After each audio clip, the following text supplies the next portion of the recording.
high up the ladder. Let we set it on fire.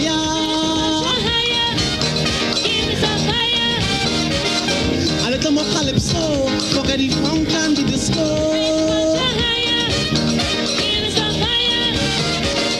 A little more limbo, a little more shango.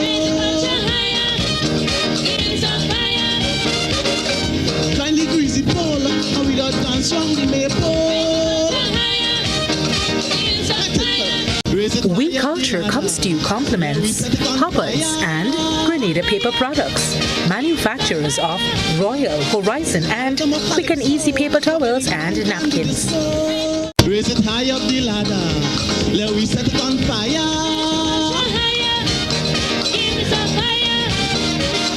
A little more calypso, forget the funk and the disco. A little more limbo, a little more shango.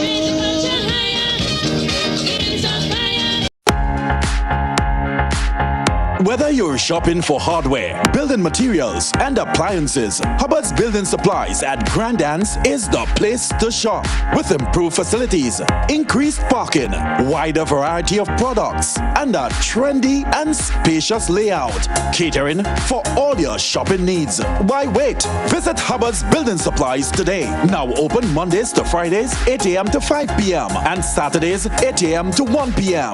Hubbard's. Quality service, affordable prices.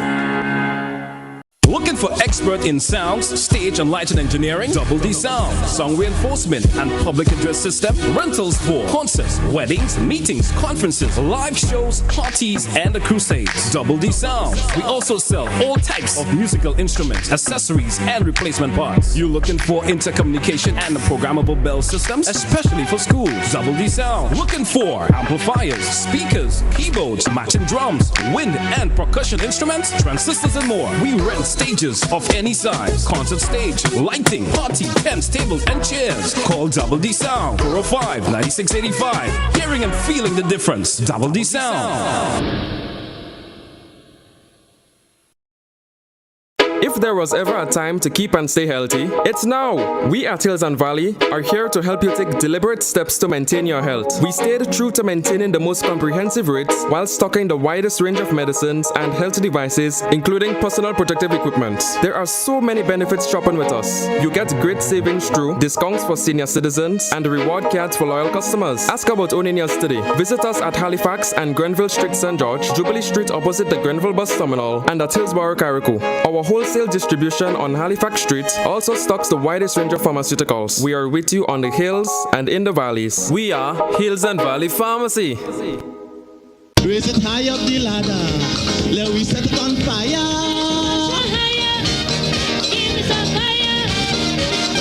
A little more calypso, forget the funk and the disco.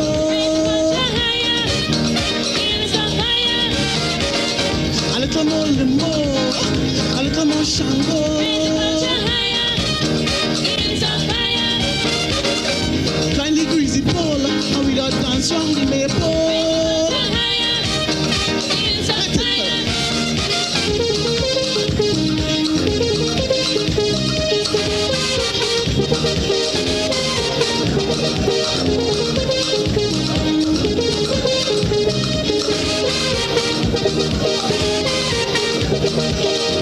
Raise it high up the ladder, let we set it on fire.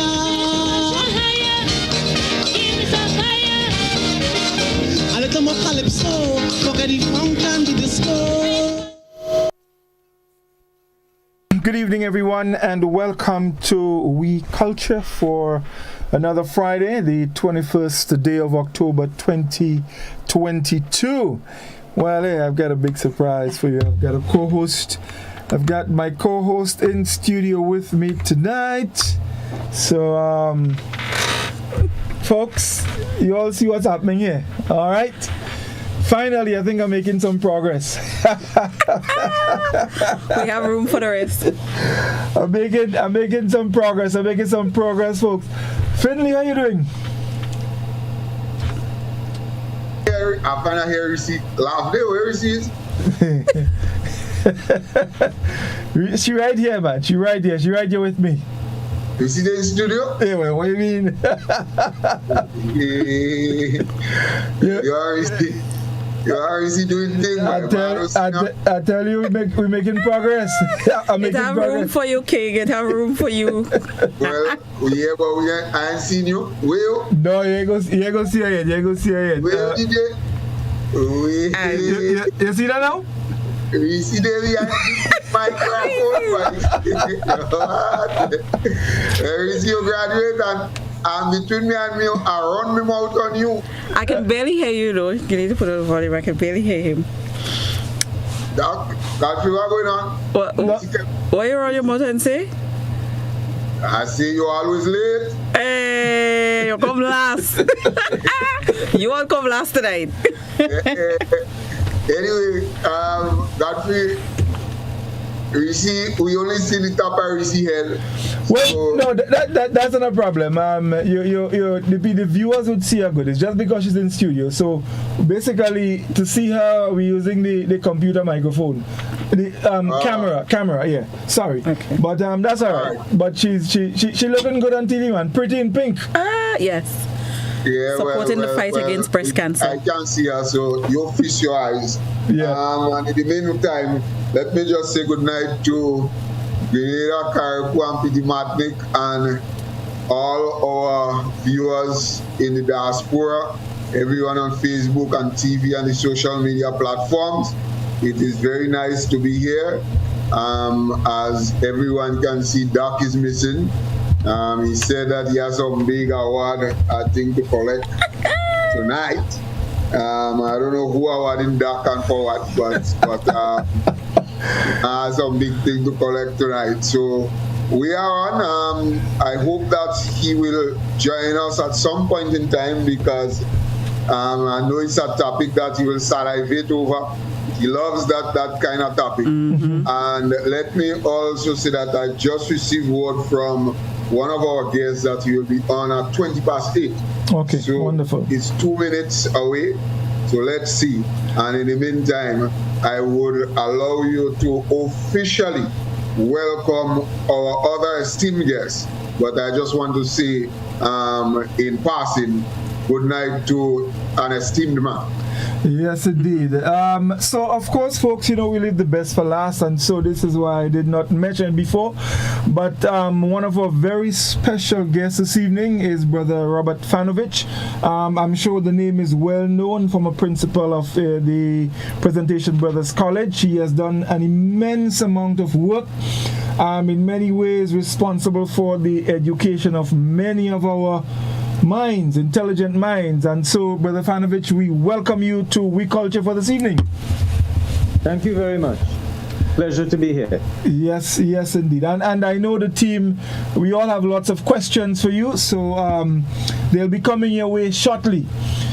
Folks, we should be joined shortly by Dr. Kellen Bob, a historian who is also very excited to be on the program. He will be here shortly. So once he logs in, we will have him on. Doc should be joining us a little later on. He said he would try and find a way to be part of the discussion. So, yes, indeed. Reece? Well, I am very excited about this evening's program. As the topic says, mystery in our history. Yes. And I was a child around the time of the revolution, very young mind. And as we were discussing earlier, there's a lot of things that we believe that we don't know about prior, during, and even after. And we need some perspective. We need some perspective, and we need some knowledge. We need information so that we can be, what should I say, more objective in our thinking, to know as much as possible the facts about everything, and to be able to find, to have that information to get to becoming a more reconciled people when it comes to all the events of the revolution. So I'm looking forward to learning. Every year we do this program or around the topic, and it seems like we never get enough. So I'm really looking forward to learning. Yes, indeed. There's a lot. So much to know about. And one of the things that we hear about a lot is the issue of closure. And how would we eventually bring closure to this mystery in our history? And on October 19th was responsible for creating that mystery. And I'm very specific, the mystery in the history. So tonight we'll delve deeper into the question, and let's hope that somewhere along the line we can get closer to solving that mystery in our history. So, Scholar, I'm going to start with you first, and I'm going to give you the opportunity to bowl the first ball at Brother Fanovich. Well, thank you very much, Godfrey. I'm feeling esteemed that actual radio man would give a makeup, actual media man would give a makeup media man. I am makeshift media man. Well, no. Hold on. You mind you, you're not a makeshift media man. You're a media man in your own right. It may be in a special realm. Don't forget, you are the 10-time Calypso monarch. That's a form of media, you know. It is a form of media because you. The fourth estate. Right. There we go. That is media man in my own left. That is media man in my own right. Yeah, but interestingly, Godfrey, and even before I jump in here, interestingly, this year a lot has happened around the whole issue of October 19th and the way that it has been commemorated. I think that is the first time probably in our history that so much spotlight has been centered on it.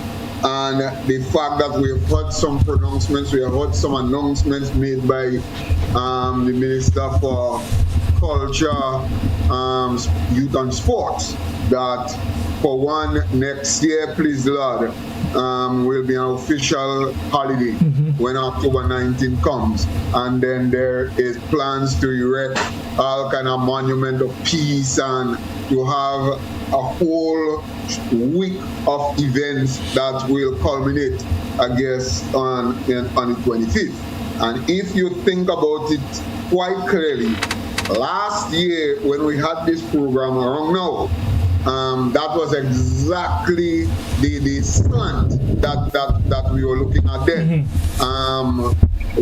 Which should be the holiday, October 25th or October 19th, if you remember. Yes. And that's what the discussion was centered around.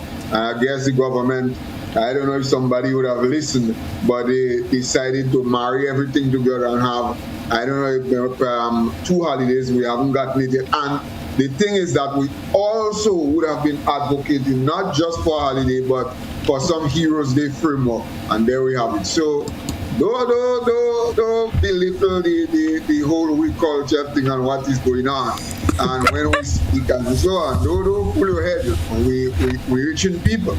All right. So and of course we have Brother Fanovich, Brother Robert is here, and I want to say a special good night to him. The last time that I saw this gentleman, we were together in Dominica.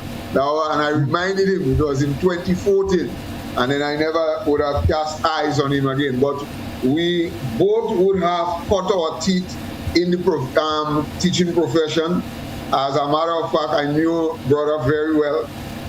This was the man who handled all of the intercal ID cards and what have you. So everybody who was involved in intercal knows Brother. But most importantly, and coming back now to what we're dealing with, Brother Fanovich would have done a lot of work, a huge body of work in trying to unearth the truth and to unlock the mystery basically of where did the bodies end up, what happened to the bodies.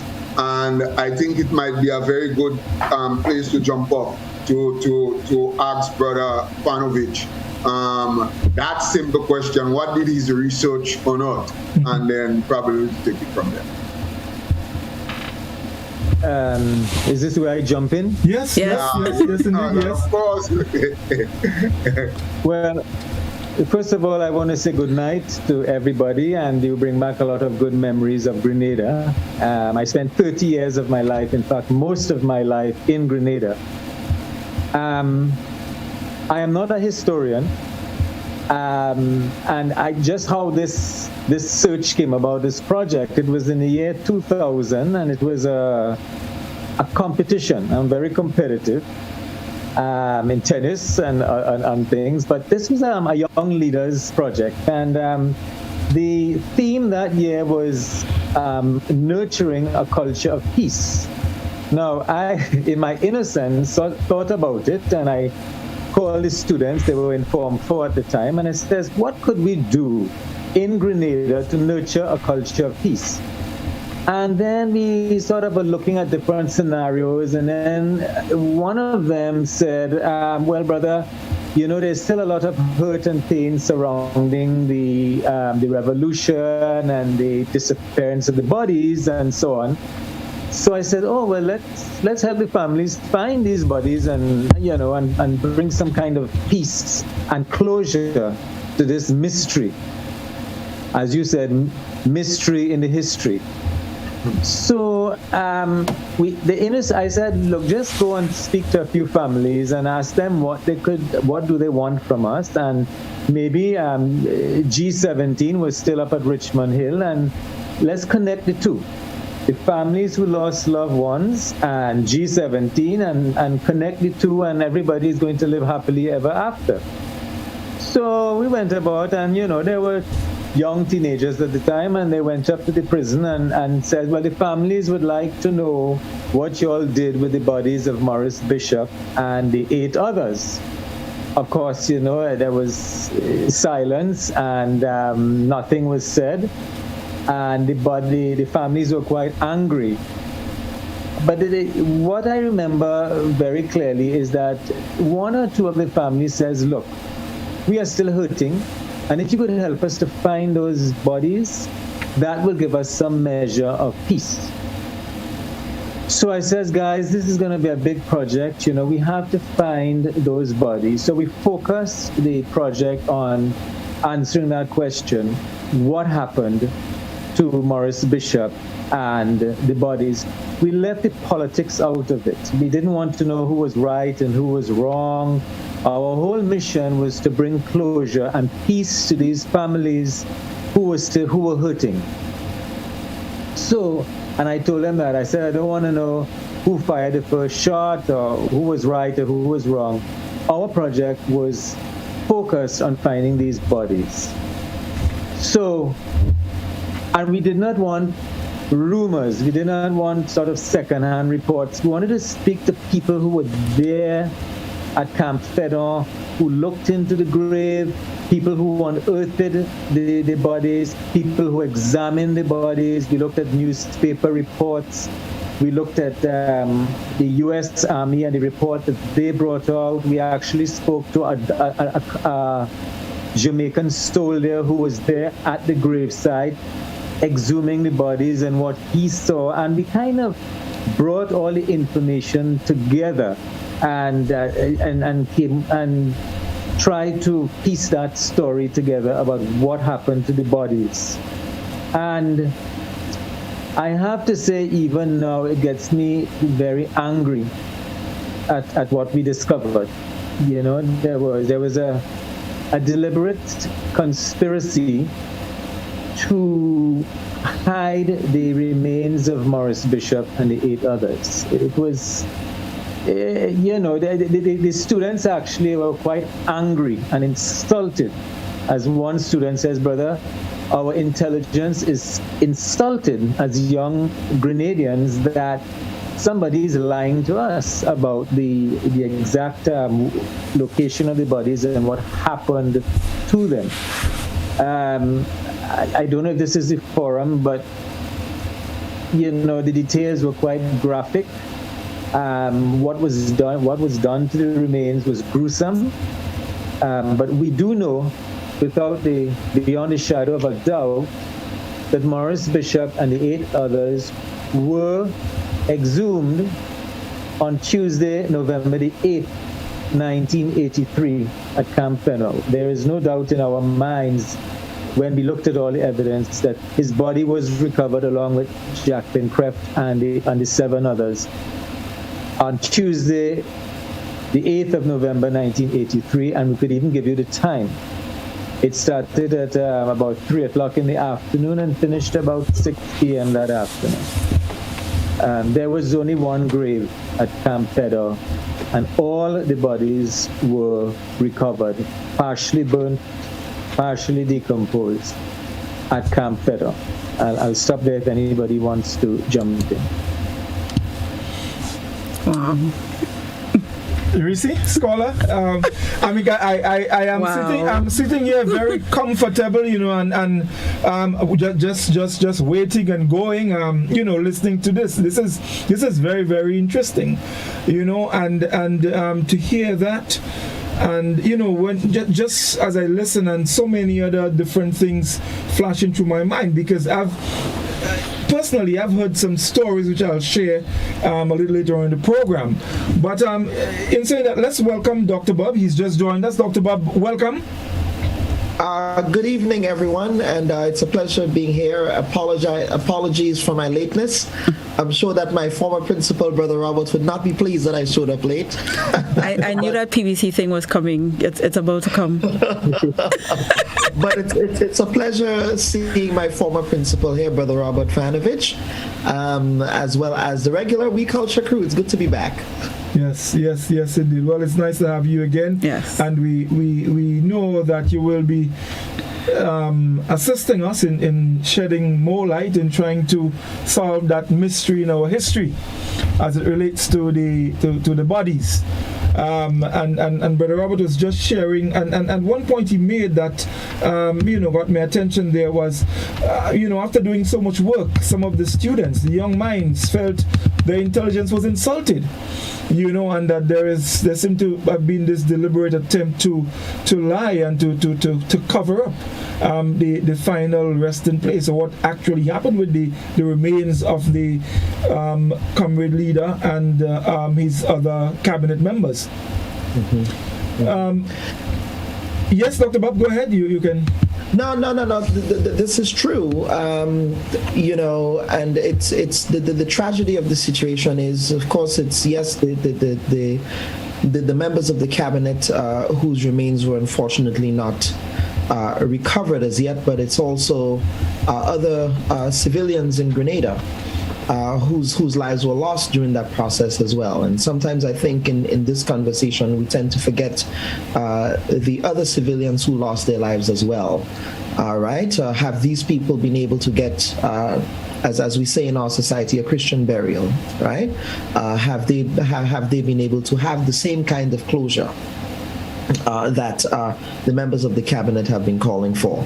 And so I think, and I say to people all the time, the United States, the families of victims who died at the front lines of war fighting on behalf of the United States in places like Vietnam, especially in Vietnam, they would work for decades to ensure that the remains of their families are in fact found. And whether that means doing forensic testing to ensure that happens, right? This is something that happens in most societies. There is a need for people to have closure. And it's one of those unresolved tragedies of the period, unfortunately. Okay. Let me just jump in here and sort of backtrack a bit. Brother Robert, you said that the bodies were exhumed on November 9th, was it 19th or 8th? You said November 8th. November 8th. Right. My question, how did the bodies get to Camp Fennell?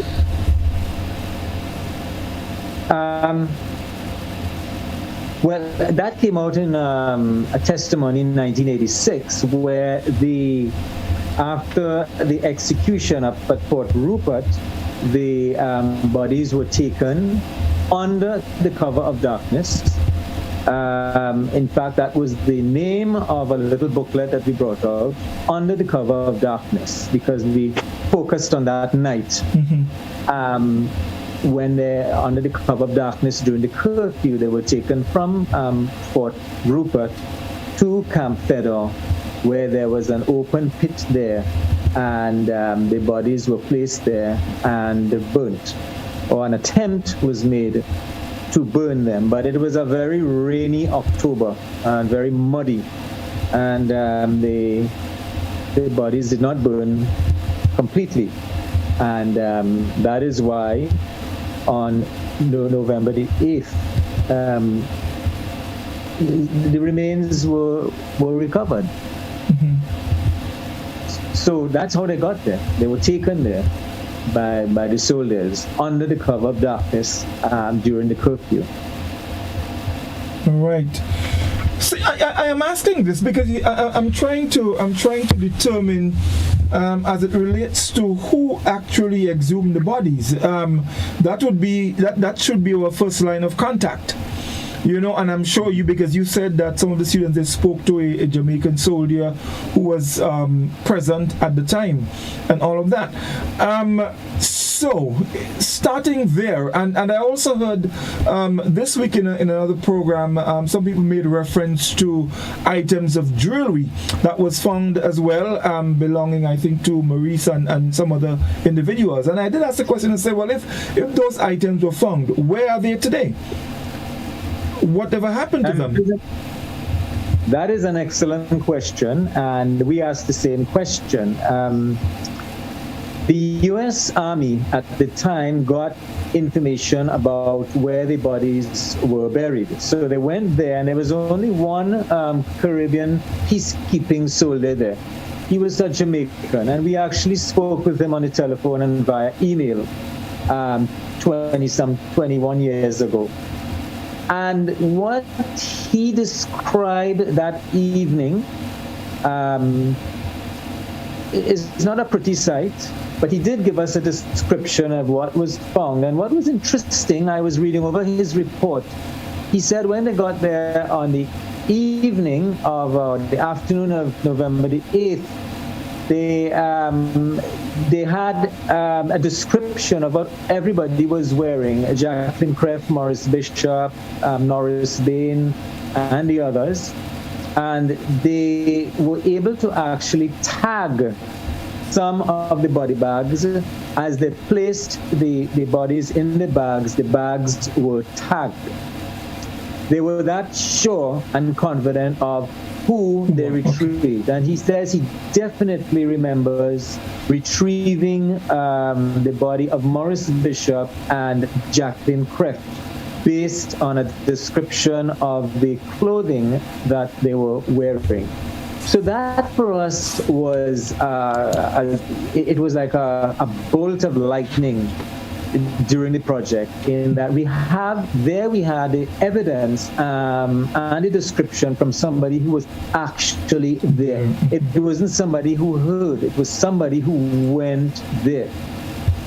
The other bit of evidence that we found very interesting and shed a lot of light on the project is that we actually interviewed the doctor at St. George's School of Medicine who examined the remains when they came from Camp Calavini.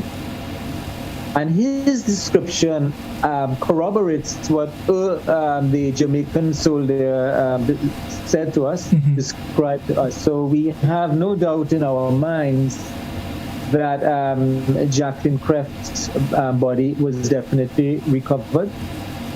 But I want to say at this point, and this is going to probably be a very controversial statement, that what we found is that there were 16 hours between when the bodies were retrieved at Camp Fedor to when they were taken to the lab at St. George's University. 16 hours. They weren't taken there directly. Now, within the 16 hours, the we are convinced that the remains were tampered with. That what was retrieved at Camp Calavini was not what was taken to the lab at St. George's University. All of the skulls, the intact skulls, were removed from the remains. Somebody removed all the skulls from the remains and then took them to the lab at St. George's University. The students and I came up with the conclusion we came up with. Remember, in 1983, you didn't have DNA testing. It was dentition and skulls and so on. And somebody went through great pains to take out any complete skulls that were found at Camp Calavini so that the remains would not be identified positively. Okay. Now, this is interesting because on Wednesday this week on a program, someone said to me that there seemed to have been some sort of, confusion because apparently the bones that were supposed to be those of Maurice Bishop did not match his height. I don't know if you heard anything about that. Yes. That came up in the report because they did, even though the skulls were removed from the remains, some intact bones were left, and we actually took that report from the U.S. Army. It's called the consultation report. We took it to Trinidad, and we had a pathologist there examine the report and asked him, based on the description of some of the bones there, is it possible that any of them could fits the description of a very tall man? And his answer was a definite yes. Yet in the report that the U.S. Army brought out, they said that none of the bones matched the description of Maurice Bishop. But that does not make sense when you listen to a Caribbean pathologist and his conclusions. So the report that was brought up at the time was very hastily done, very unprofessional. Was it a deliberate attempt to hide the fact that Maurice Bishop was discovered? And my conclusion is yes. There was a conspiracy to create confusion and to hide the fact that Maurice Bishop was discovered on Tuesday, November the 8th. Okay. Thank you. We're going to go to a break, but let's. Doc has joined us. Doc, welcome, and we're happy that you're able to get out of your busy schedule to at least join us, hopefully for the rest of the program. If not, we're still happy. Well, I just want to say good night to all the listeners. I had a major contribution, and I thought I would try to make it. So maybe after the break, I would, just say, first, good night to everyone and your guests. Since I was not able to tune in earlier on, I am not familiar with all the names, but here I am. So, Godfrey, after the break, hopefully I would get a 5 minutes and I would give my 2 cents piece. Okay, if you intend to take the break right now. Yeah, so let's go to the break and then we'll come back and we'll take you and then we'll go to Dr. Bob after that. So stay with us, folks. We'll be back with you in just a moment. A little more calypso, forget the funk and the disco.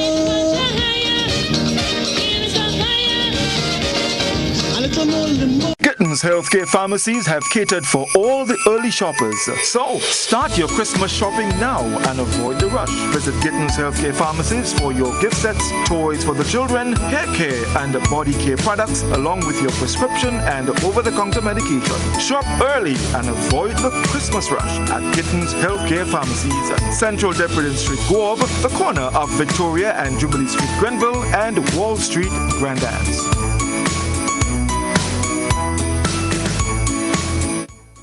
When a loved one passes on, we all need the comfort, support, and guidance of a trusted friend. You can rely on LaCour Brothers Funeral Home. We provide a personalized professional service that exceeds all expectations. Our dedicated staff responds to your every need with the greatest detail, ensuring affordability with a variety of options. Our upgraded state-of-the-art facilities, spacious air-conditioned chapel with live internet streaming, a modern, environmentally safe crematorium, the only of its kind on island. Private viewing spaces, large on-site repast center, a modern transportation fleet. Join our burial society today and make personalized arrangements for that final moment as you prepare to enter your loved one into eternal rest. Visit or call LaCour Brothers Funeral Home and select a package that brings added comfort to the entire family. LaCour Brothers Funeral Home and Burial Society, continuing a tradition of excellence.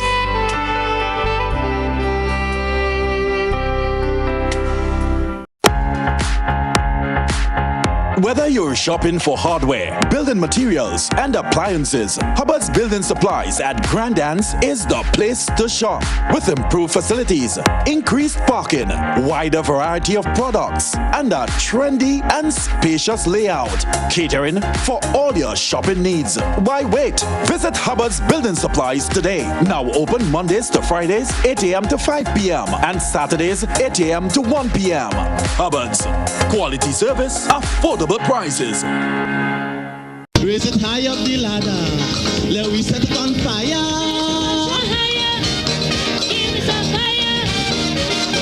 A little more calypso. Forget the funk and the disco.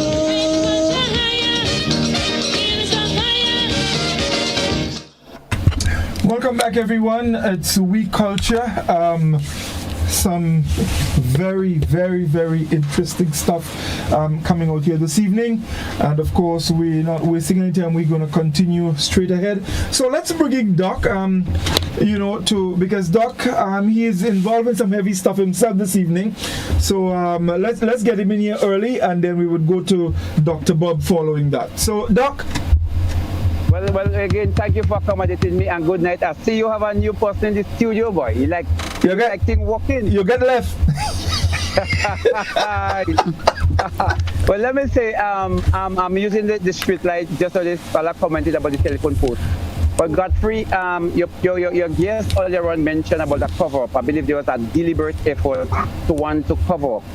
And Maurice didn't die by accident through crossfire. Nobody deliberately execute or accidentally execute a prime minister. For a matter of fact, it's even difficult to want to execute a superintendent of police or a member of parliament. So think about a prime minister is being executed. There's a deliberate plan. Yeah, nobody accidentally do that. It has to be planned.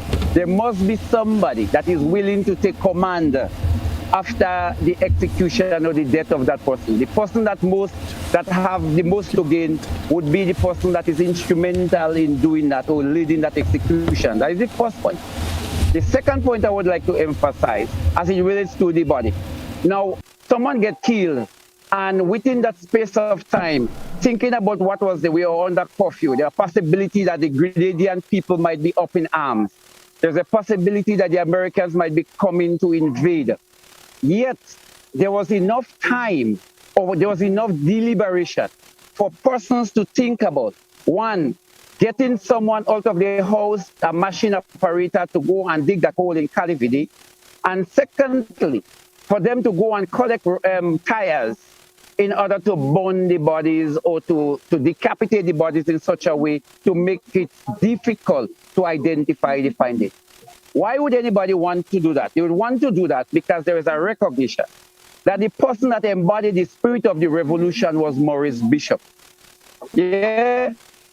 And so you didn't want to make martyrs out of Maurice. So it was in their interest to decapitate or to splinter or to scatter the bodies in such a way that his remains was not going to be found either through the fires or either through the separation of the body. Now, I also believe that for once the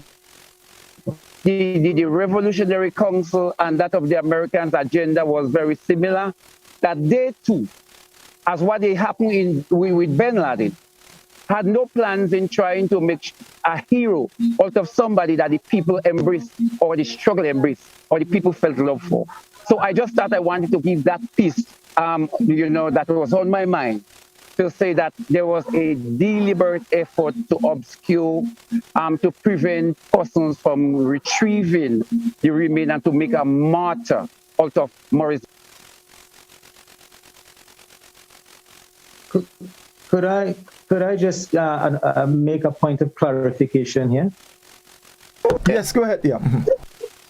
So Godfrey, guys, I might have to step out for a little while. If anything, I might have to come back in. But I wanted to make that because I think I am due now to be on the program that I'm supposed to be on the program. All right, thank you. No problem. Guys, yes, no problem. Okay, great. Yeah. All right. Brother Fanovich, you want to come in here? Yes, it's a point of clarification. Our last caller, Dr. What's his name? Sorry. Livingston Nelson. Livingston. Livingston. Okay. Yeah. Oh, Livingston. Okay, I know him. Livingston. What?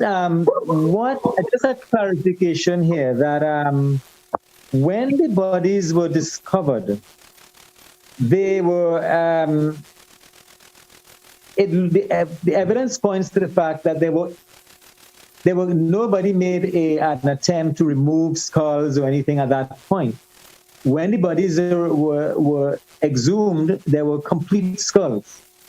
So the people who recovered the bodies was the U.S. Army. Now it's after the bodies were recovered that they were tampered with. So any clarification or any tampering of the bodies had to lie with what we call those who went to Camp Calavini and those who ordered the remains, something to be done to the remains.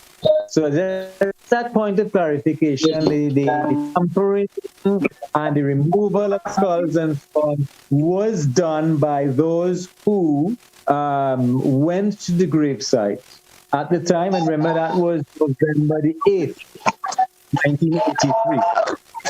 So somebody has to answer that question, why did they tamper with the remains? And the remains were in the hands of the U.S. Army at the time. So the tampering took place after the removal of the bodies from Camp Calavini.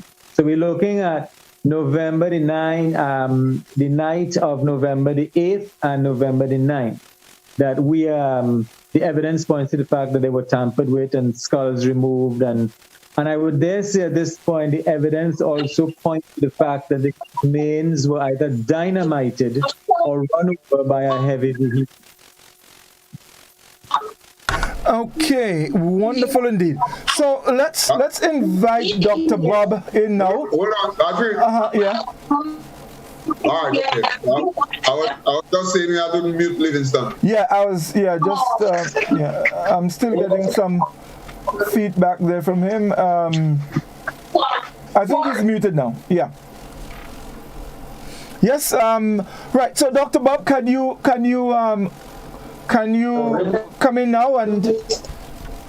Yeah, to Brother Robert's point with respect to what happened October 25th, yes, and I think this is where a lot of the contention is happening. The point of departure, in essence, is that the United States with the RSS forces, the Regional Security System forces, they call them peacekeepers, they were the ones that had a custodial authority over Grenada during that time. Now, one of the things that tends to be missing in this history as well was the fact that you had one Grenadian diplomat, not Grenadian, he's an American diplomat that was sent to Grenada by former President Ronald Reagan, a Republican diplomat by the name of Charles Anthony Gillespie, I believe is the gentleman's name. Now, he arrived in Grenada on the 4th of November of 1983. I was able to see a contemporaneous document from the Library of Congress here in the United States. Now, when Mr. Gillespie arrived in Grenada during that time, right, he was able to say that the United States, in fact, had custody of the remains. Now, the question is, was it a case that they wanted to not have any evidence of the remains of Maurice Bishop and members of his cabinet, so as to not, in a period of heightened, still heightened ideological tensions between the West and the communist East, and Cuba? Was it a case that they wanted to get rid of all of that evidence and essentially not have any physical manifestations of what the Grenada Revolution meant for Grenadians? And so one can argue, and I would agree with Brother Robert here, that the bodies were in fact tampered with, and I believe it was a deliberate attempt by the United States government at the time to not have any kind of inkling that a revolution occurred in Grenada, in which you had this man here and this cabinet who were all martyrs. So there's still a lot of classified documents. There are a lot of documents that have not been declassified as yet. So many investigative journalists have been attempting to speak to Mr. Gillespie. He died a couple of years ago of prostate cancer. They have been attempting to speak to many diplomats in the region, and they give you very tersely worded responses. There is contemporaneous evidence, for example, that they provided commitments to look into it with the previous administration in Grenada, but nothing came of that. And so I think we have to wait and see how many more documents are going to be declassified.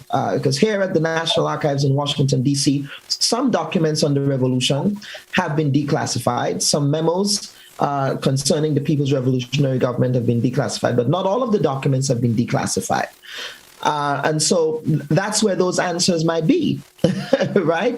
Because I believe that somebody knows. I mean, and I believe it is properly documented where those bodies are. Were they just completely liquidated, or were they removed and brought to the United States? These are answers I believe we can get from any kind of documentation that might be declassified in the future.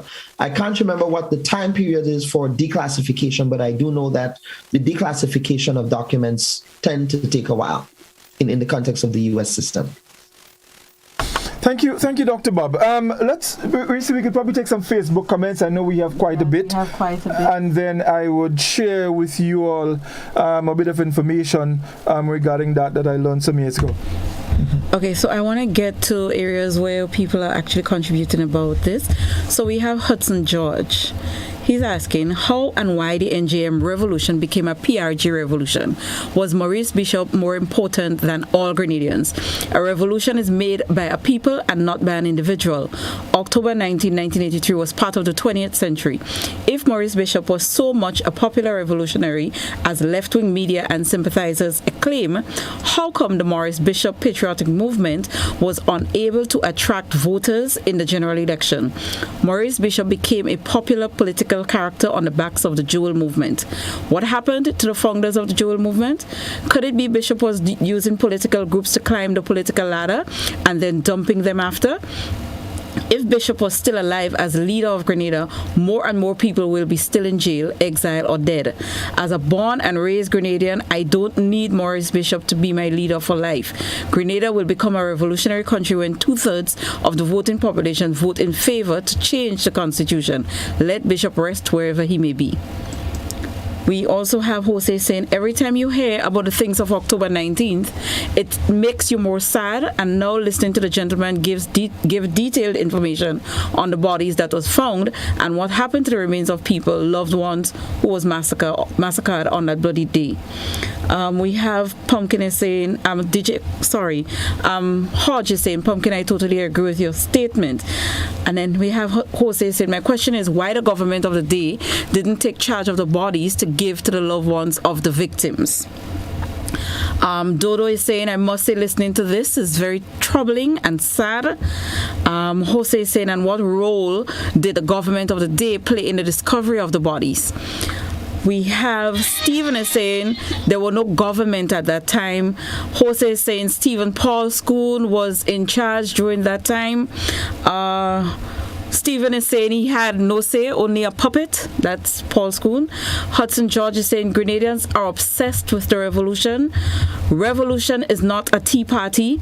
Revolution is a people, not individual. For example, in Bolivia, a section of the army overthrew President Evo Morales and installed a puppet leader. Mr. Morales went into exile in Mexico. In less than 5 years, Evo Morales' party came back to power by winning a general election. The point is that Morales had a popular political working class following. In the case of Grenada, revolution is more an intellectual debate than a working class struggle. Ali is saying, I recently read an editorial by a St. Lucian who is convinced the bodies were taken back to the U.S.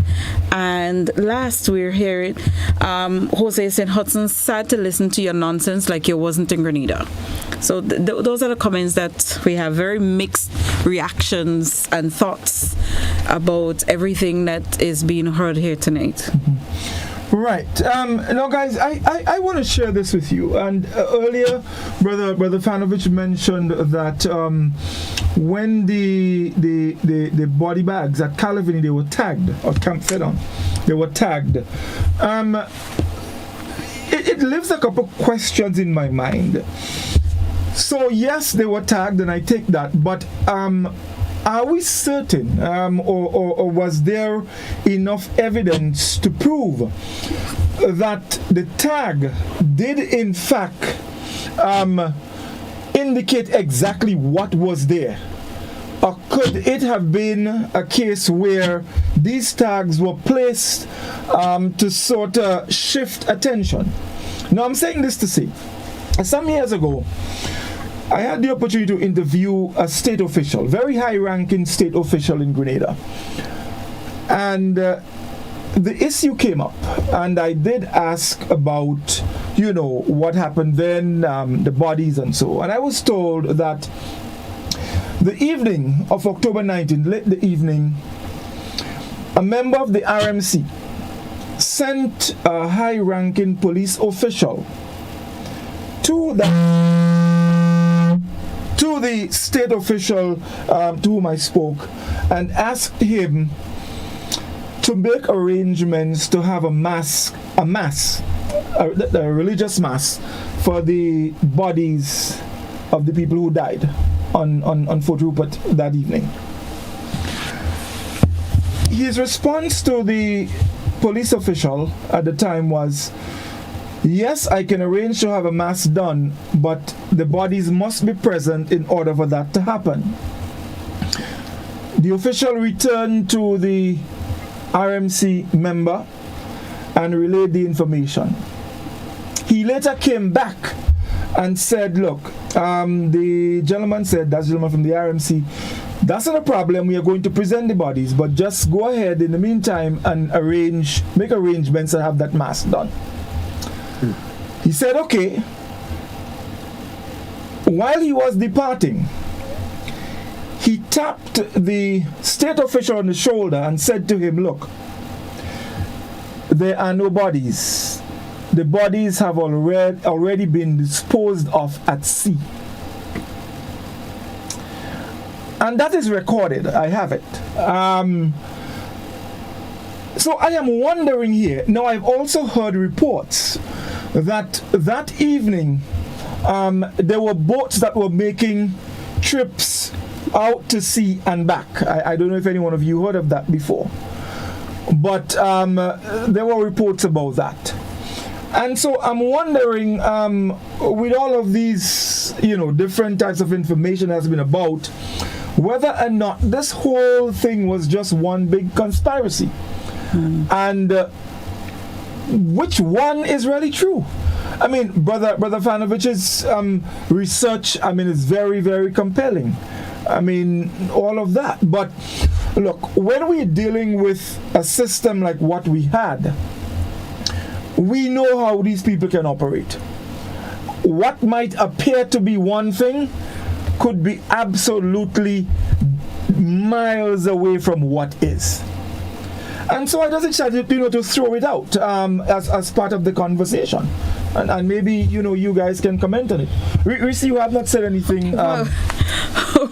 And that makes both myself and Scholar, we sitting here looking dumbfounded by all this information that is being passed around. But yes, as you rightly say, Dr. Stefanovich's account of it is really, I mean, you're leaning towards it, the information that is coming out of there. And the way he has put forward it appears as if he's not trying to, you're not getting that he's on any side. Mm-hmm. He's just trying to present the facts, like what it is that was discovered. At the same time, we're still not totally convinced because we've heard other things. We've heard other things that sound very plausible.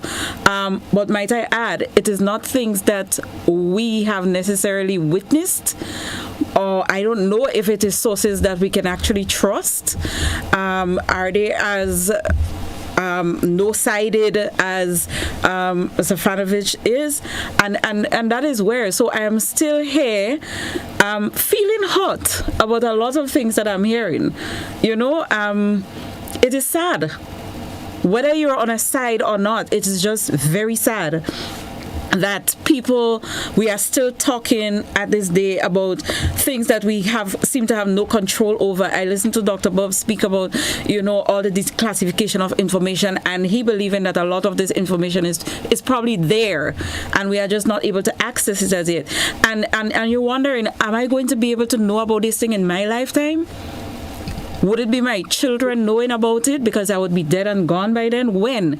So it is a whole, regardless of which side you're on or what you believe, it's a whole bunch of sadness that is really being discussed here. Mm-hmm. Scholar, I would like to come in. Can I jump in here? Yes, sure. Mm-hmm. Yeah. I just wanted to say that I was very impressed with Dr. Keller and Bob. He placed everything in context and probably gave a reason why the remains were tampered with. I just wanted to read, and that's why when we started the project, I told them there were so many rumors circulating. I heard that one about the bodies being deposited out into the sea and so on, and we needed to clarify that. I just want to read. That's why it says, listen, I don't want to hear about rumors. I want to hear about people who are actually there. I just want to read something about the Jamaican soldier who was there with the grave registration team on Tuesday, the 8th of November, 1983. And I quote, the Jamaican soldier says, I personally was very hurt by the fact that Morris Bishop got killed. I was happy that I was involved in finding his body. I say finding his body because based on the information that we received at the time regarding the number of bodies and the specific description regarding clothing that they were wearing at the time of death, the bodies were put in body bags and tagged as to who was in what. Now, this is somebody who was there at the graveside, and last line I want to underscore that. The bodies were put in body bags and tagged as to who was in what.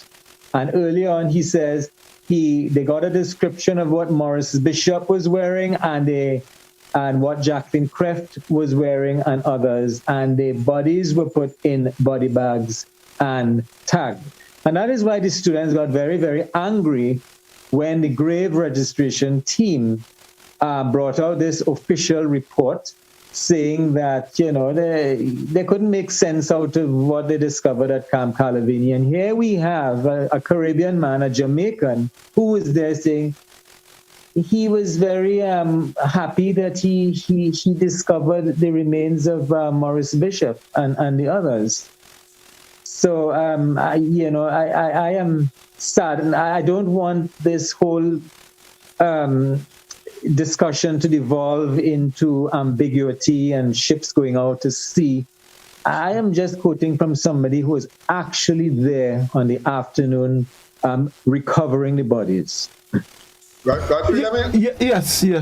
Let me just ask brother a question, because I've listened to him, and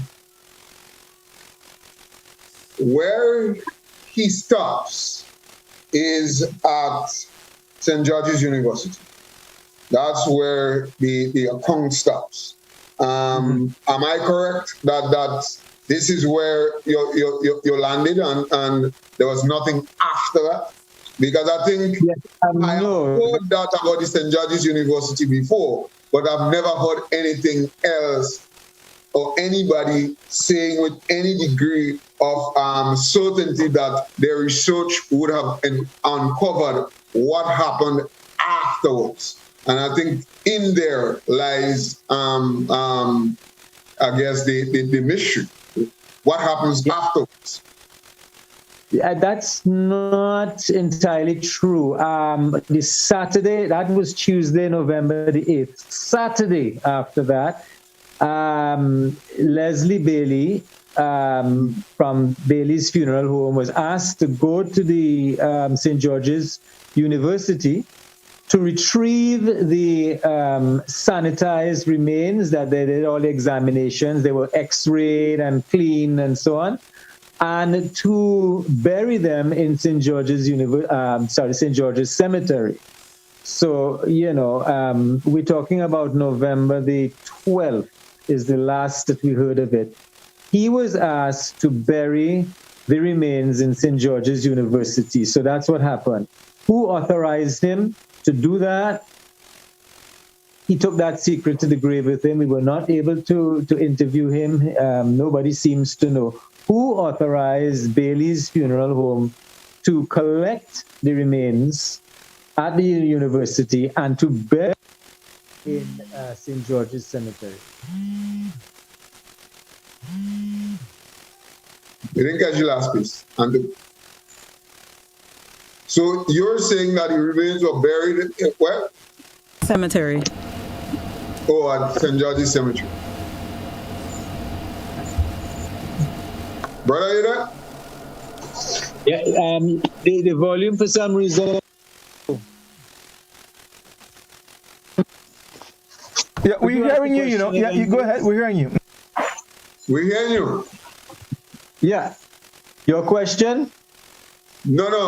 I was just confirming that you said that the remains were taken from St. George's University and buried in St. George's Cemetery? Yes.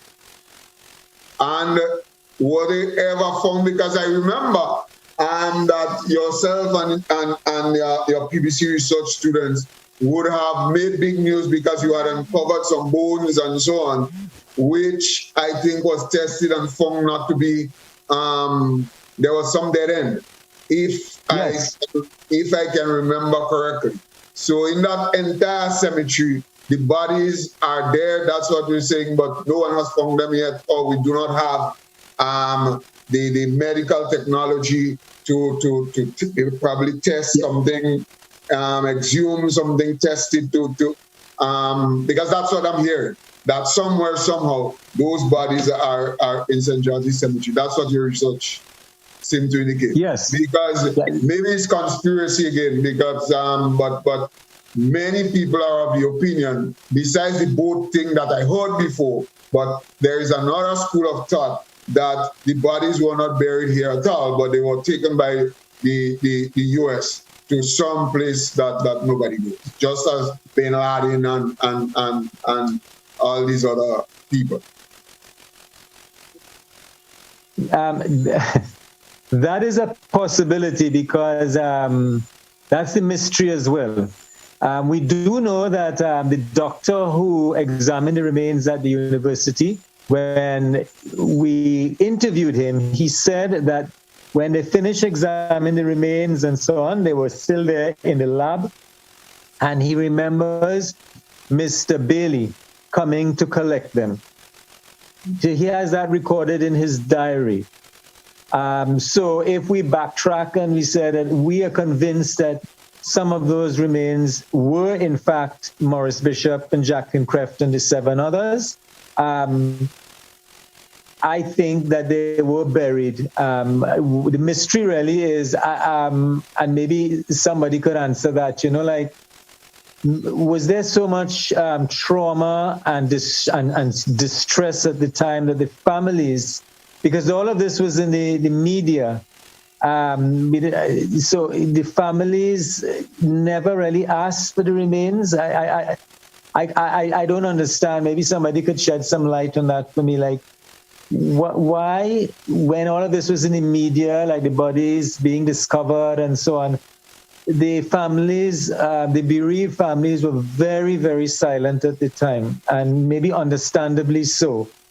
I never found any report that the families asked for the remains in 1983. Am I correct in saying that? And that may be accurate given the conditions under which existed in Grenada at the time. You had a shot-on-sight curfew between the time of the tragedy on October 19th to that time on October 25th, and even when the invading forces arrived in Grenada, it was still a sort of siege situation in many respects. Okay, it was a war if you think about it, and so the curfew was still in place. So I believe during that time, of course, one can also account for the fact that people were extremely traumatized. I mean, being warned, being given a stern warning that you're going to be shot on sight, in many ways, you can recoil in horror. Yeah. So that may very well be the case. During that time, it was just a very siege situation. It was an extremely chaotic period. And so one might argue that that might be one of the reasons why they've come forward, why they might not have come forward.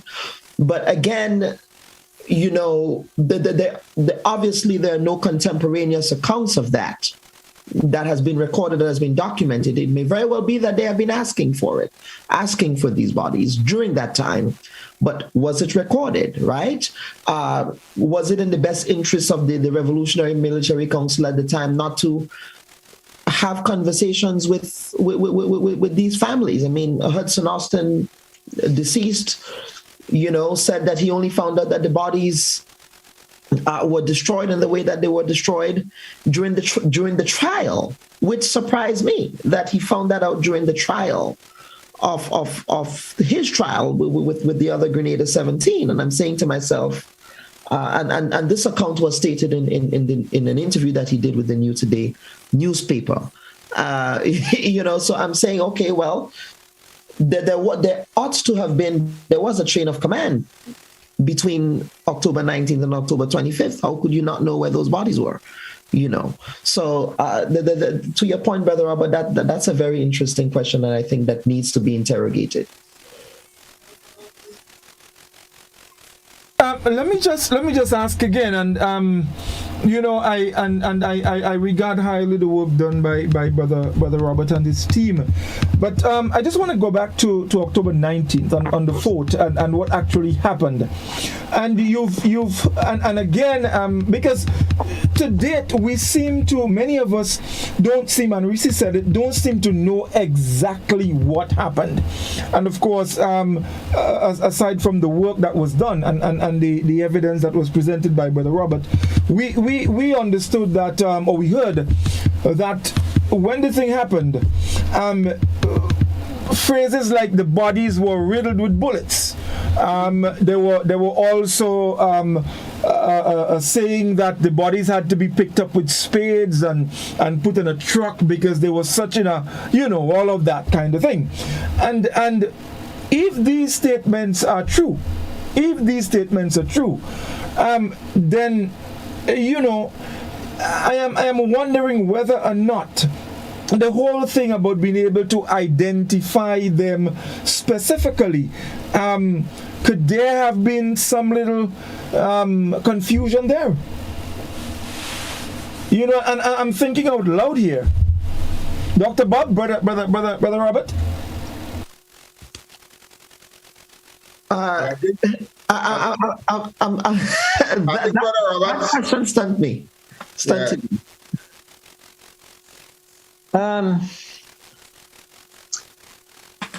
Yes, there would be some truth in that. I agree, but the fact that the report brought out by the U.S. Army is so different from a witness reports. The big one being the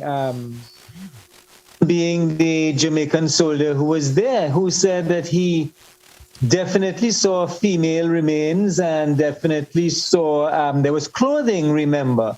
So the burning process wasn't done properly. It was a very muddy October, very rainy October. So the fact that you had clothing and jewelry and even a wallet and receipts found in the grave meant that if they didn't burn, it is very likely that the bodies were fairly intact when they were recovered.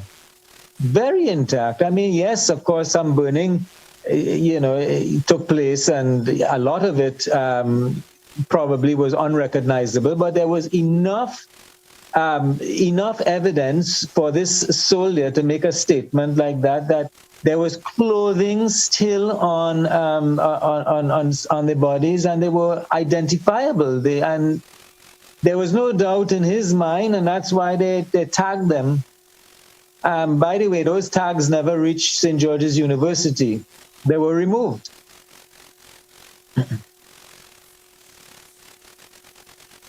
Okay, gentlemen, let's just take our final break. When we come back, we'll invite some of our callers and then we'll discuss a bit more. So stay with us. We'll be back with you in just a moment.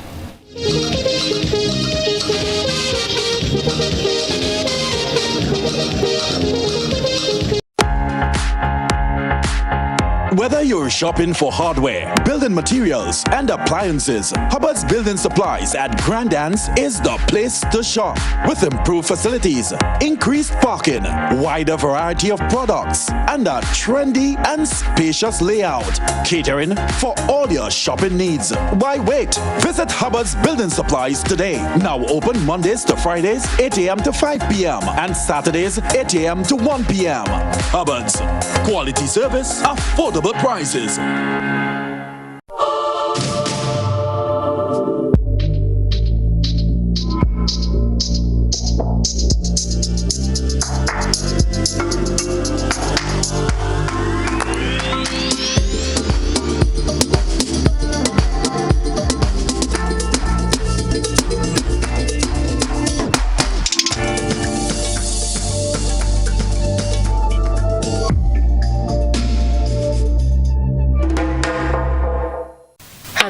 About the new Softweave bathroom tissue with total hygiene? As hygiene and safety have taken center stage, our bathroom tissue is now manufactured with 3 different technologies to offer the best protection for you and your family. UVC light technology for a safe and effective disinfection process, eliminating 99.9% of microorganisms. Also, production at high temperatures, killing all types of germs and bacteria. And it's pH controlled with delicate fibers to prevent irritation for even sensitive skin. Softweave Total Hygiene Bathroom Tissue. Available in supermarkets and shops island-wide. Visit Softweave Caribbean Facebook or Instagram pages for more information.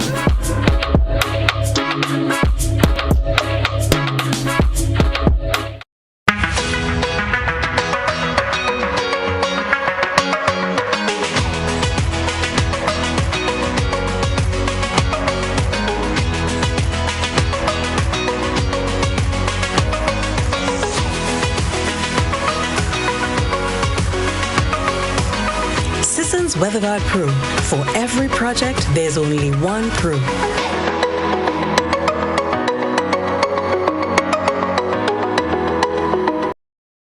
Raise it high up the ladder. Let we set it on fire.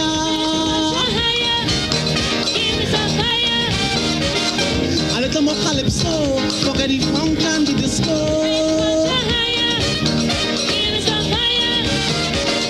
A little more limbo. A little more Shango.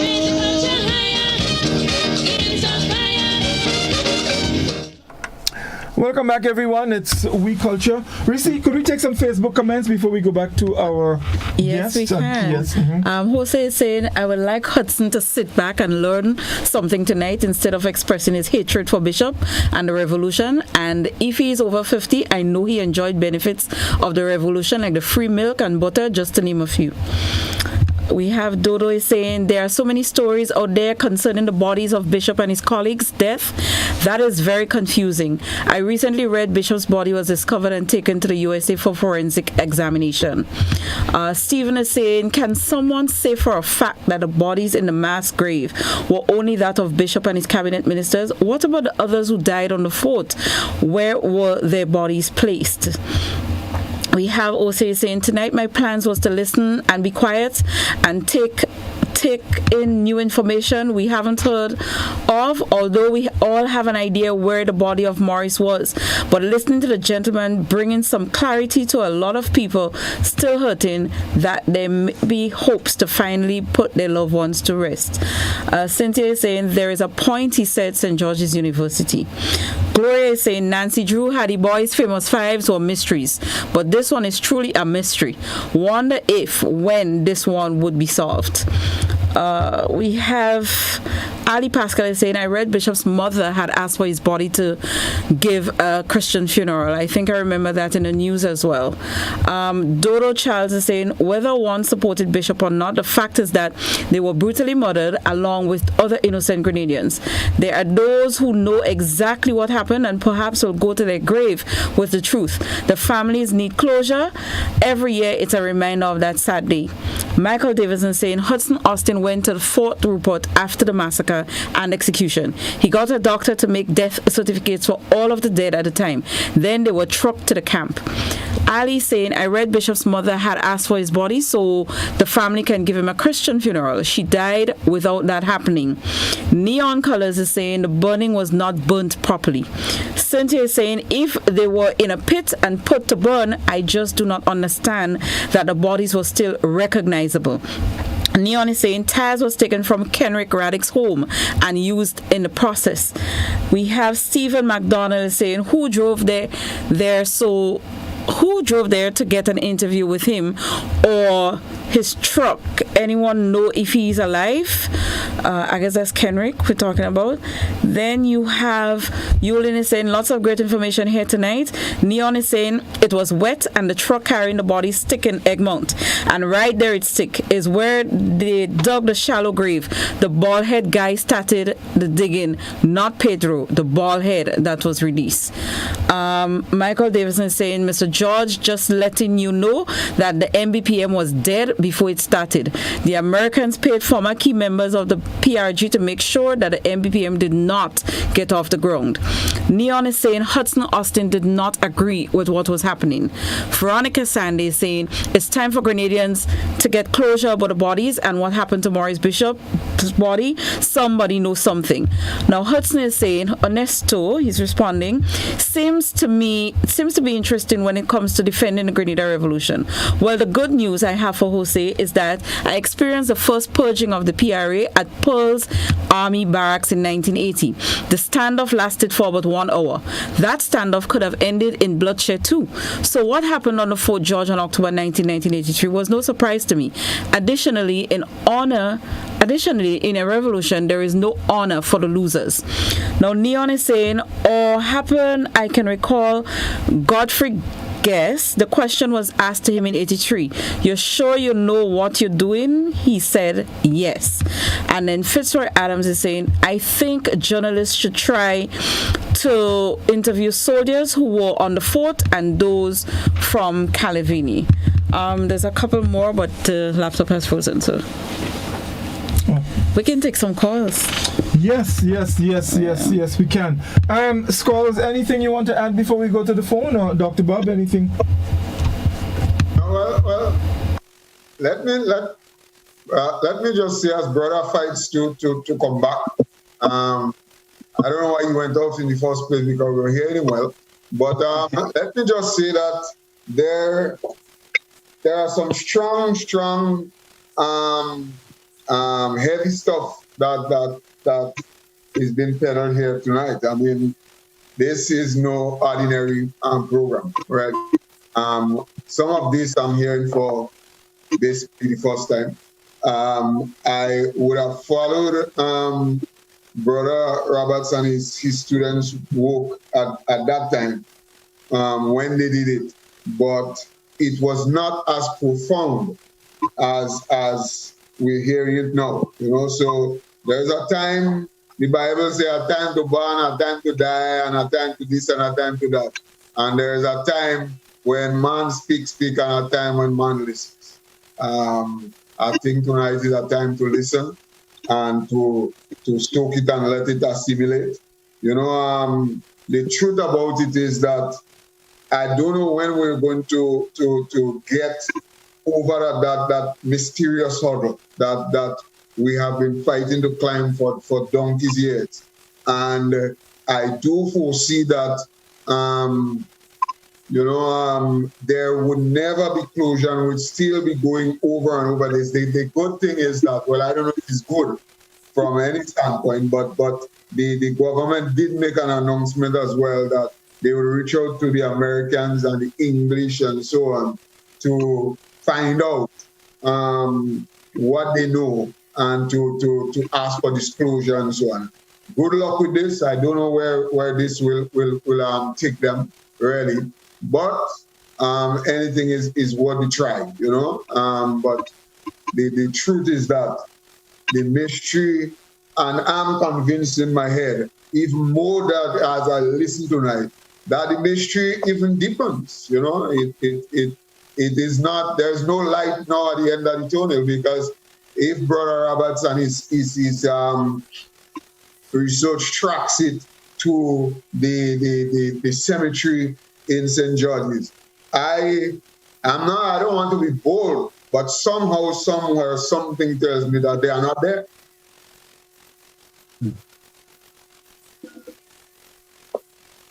Dr. Bob, you want to add anything here? No, I just wanted to add, and this broadens the history a little bit beyond the events of October, beyond the period of the revolution. And there is some, I don't want to call it irony, but there is some significant coincidence, historical coincidence. I'm not ascribing any meaning to it. That two of Grenada's most famous revolutionaries, if you want to call them that, Julian Fedon, Maurice Bishop, yes? Julian Fedon's, we don't know what the whereabouts of Julian Fedon is. We don't know where Julian Fedon's final resting place is. There are reports that Julian Fedon fled Grenada to Trinidad, and he disappeared in Trinidad and Tobago, but he was never found by the British, because what they did to the people who worked with Fedon was that they executed all of them. They executed all of them by hanging them in the market square as a reminder as to what not to do. Right, in challenging this order. And he was never found. Similarly, we have a situation here with Maurice Bishop, another revolutionary, who was also never found. So I just thought that we have to historicize this and put it in its proper context as well. Wonderful. I'd like to come in, if you don't mind. Yes. Mm-hmm. Yes. And I want to just make a statement and then a question to Dr. Bob. I'm just reading from the official report that the U.S. Army brought out after examining the remains. And I quote, "Personal effects containing items of female attire, including some reportedly belonging to Jacqueline Kreft. But we found no identifiable anatomic evidence of female remains." Now, the students at the time, the Form 4 students, and they would agree with me, I hope some of them are listening, were quite angry when they saw that, because we have an American doctor who examined the remains, and he says that's not his recollection. In fact, he could look at some of the bones in the remains and say that this woman had a child, And then we compare that with the Jamaican soldier who says, but I saw female clothing and I saw female parts, that there was only one female in the grave and it had to be Jacqueline Kreft. So you have on one hand the U.S. Army report, and then what angered Form 4 students. Form 4 students who were working along with me, they were angry. They says our intelligence is insulted. When we have an American doctor who examined the remains, and he has no reason to lie, and we have a Jamaican soldier who went there at the gravesite, and he says, but there was a female, it was very obvious there was a female in the remains. So how do you expect young Grenadians to feel when looking at an official report brought out by the U.S. Army in direct contradiction to two actual eyewitnesses? It's insulting. Yeah. And the question I have to Dr. Keller and Bob, we are convinced that the remains were tampered with to obviously hide the fact that Morris Bishop and Jacqueline Kreft were in fact discovered. What are the chances, even if files are declassified, that something horrible was done to the discovered remains? I mean, that is going to anger a lot of people. What are the chances that something like that can actually come to light? That's very possible. I mean, if we look at the militaristic track record of the United States, we do find that as an invading entity in the world, as a world hegemonic entity, they have done really horrible things in places that they've invaded. And it came down to people like Edward Snowden, for example, and Chelsea Manning before that, who were able to leak information. In the context of Chelsea Manning, she was able to leak, and she spent, I believe, 7 or 8 years in jail for leaking classified military documents around the unconstitutional and illegal killing of Iraqi civilians in Iraq. And we would not have known that these horrible things happened to these people had it not been for a leak of these classified documents. We have Mr. Snowden, who is now in Russia. We would not have known about these unconstitutional breaches around violations of privacy, wiretapping and so on that the United States government was doing, had he not leaked that kind of information. So it is very possible, given that particular track record, that there is information relative to abuses that occurred in Grenada in the context of militarism, in the context of wanting to just liquidate the legacy of the revolution. So yes, there were elements in the PRG and the RMC that physically liquidated people, but we're talking now about the legacy of the revolution. Yeah? And so it may very well be the case that in the spirit of not wanting to allow the spirit of the revolution to live on, that many horrible things would have occurred, and it might take, outside of the declassification process, I have to check to see what the time period is, but I know that declassifying documents takes a while. It's not something that happens in every 10-year bursts, I believe. It takes a while. There are documents that are still being declassified from the Vietnam War era that happened way before the Grenada Revolution that are just being declassified, yeah? So it certainly, Brother Robert, it really begs the question, what was the motivation for doing that? And I mean, we know what the motivation was if you think about it, right? But in the context of the bodies, it's really unfortunate. Okay, thank you, Dr. Bob.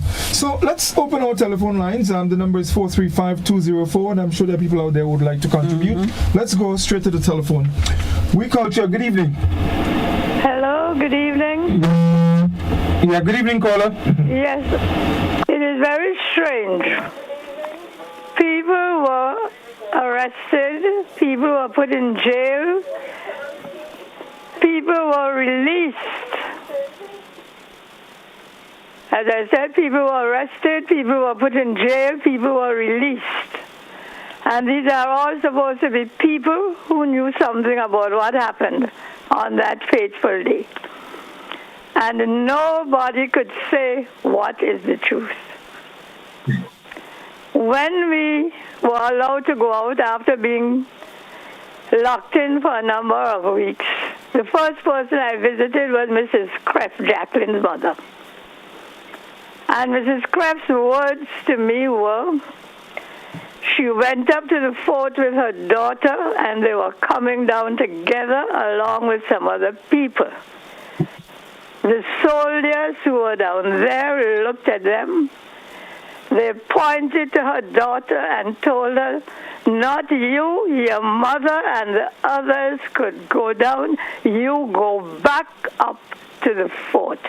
And that was the last thing she saw of her daughter. That came from the mother of Jacqueline Kreff. There are people in Grenada now who know what happened with the bodies.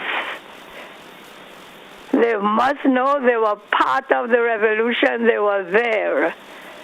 So why is it so difficult to get the truth from them? Thank you very much. Thank you very much, caller. Thank you very much indeed. Okay, the telephone number 435-2041. Let's go back to the telephone. We Culture, good evening. Yes, well, good evening. And thank you again for putting all this information now on a modern platform, because I am glad that the younger people now will pay attention and get, because that is the information was there ever since, but I'm glad that you're putting it now on a modern platform.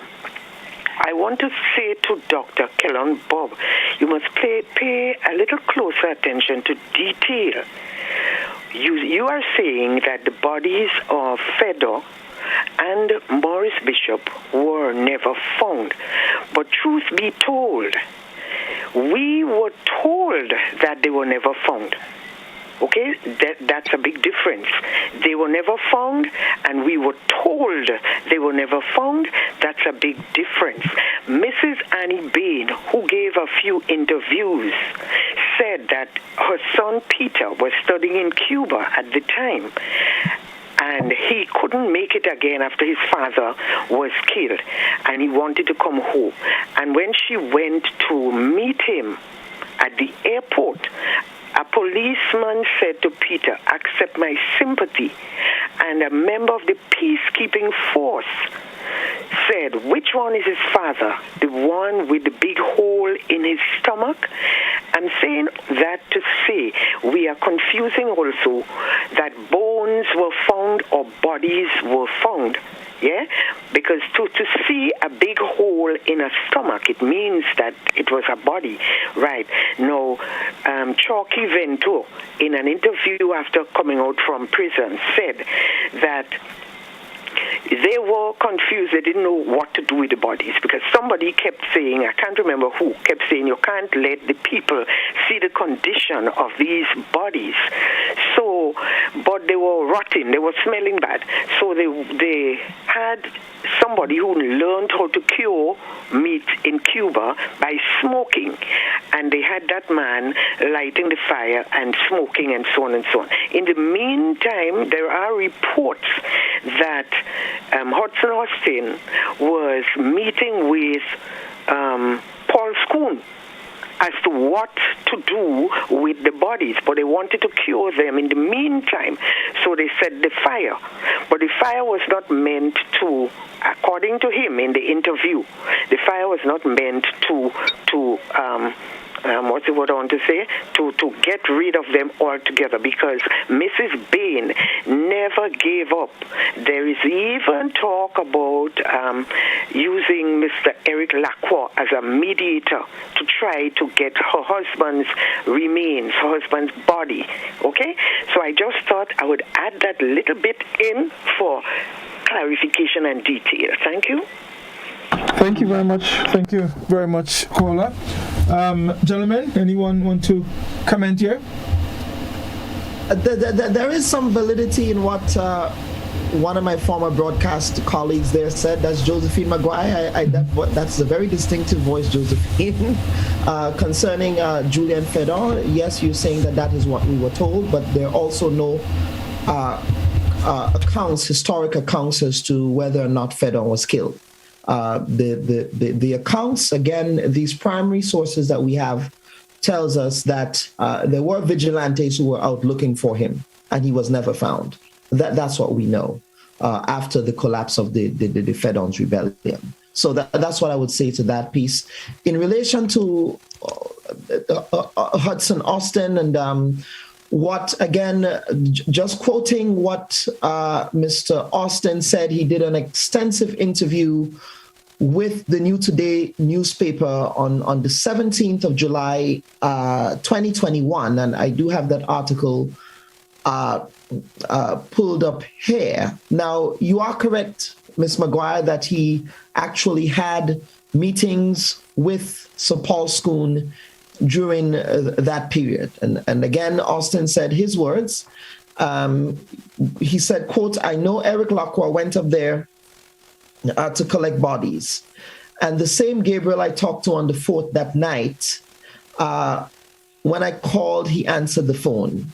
I tell him Lacroix will be coming up to collect the people's bodies, give them all the bodies. The same one who talked that nastiness, unquote." And that's from, and then he goes on to say, "I did not even know that of the destruction of the bodies until I get to court. I thought," this is Austin's words, "they gave the bodies to Lacroix. Eric Lacroix went up there to take bodies. They didn't give him Morris and them bodies. They gave him only the other bodies. I thought all the bodies went to Lacroix." Those are the words of General Hudson Austin. So the question is, if I were the one conducting that interview, I would have asked some very stern follow-up questions. So if you were in charge of the Revolutionary Military Council, where did the breakdown happen in the context of the custody of these bodies? Are you saying that there was a total breakdown during that time, that it was just a bedlam and chaos and mayhem, that people were giving commands, people were not responding to different things? What was happening during that period that you did not know what happened to the bodies after their tragic demise at the fort? So that's just my response to the caller. Okay, thank you. Let's go back to the telephone a bit. We culture, good evening. Good evening, Mr. Augustine, and greetings. Yes, to all your guests there. Listen, I'm happy to hear this information by the gentleman who was headmaster in PBC. Can you remind me of the name? I need to record it. It's Brother Robert Fanovich. Fanovich, huh? Yes. Oh, thank you. Yeah, I'm happy. As a matter of fact, that information that he's brought out there relative to the investigation made by himself and his team of students has totally convinced me that there's been a cover-up on the disposal of the bodies of the people killed there on that. There is a terminology in the U.S. military, that fascist hegemonic organization going around the world killing people and want to tell people how to live their life, called destruction of historic memory. Mr. Bob, note that down and do your research in the Library of Congress. Destruction of historic memory. They did it all over Latin America. In Nicaragua. They did it in Santo Domingo when they first invaded that country. In Nicaragua, in El Salvador, in Chile. Operation Condor. That was the basis of it. It's simple. It says, no evidence, no shrine, no memories, no evidence, no shrine, no martyrs, no enemies. It's as simple as that. The United States government knows of the final movement And what happened to the bodies of our leaders in this country, despite of all around it, the evil that was perpetrated on that day and so on. But these people have a right. Somebody mentioned that no one had ever asked about it. Mabish, Alimenta Bishop Mabish died calling for the body of our son. At least some semblance the way she can be directed to put a flower and to wish him well, and she never received it. There are people in this country. This country has a curse. I will end by this country has a curse. Listen, this country has been permeated by some evil spirit, and it has transformed our people to be shameless, institutionalized hypocrites. That's why this country can't advance.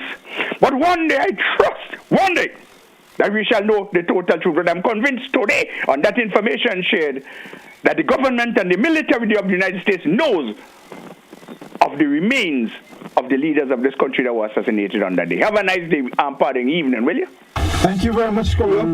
Thank you very much indeed. Gentlemen, Brother Robert? Yes?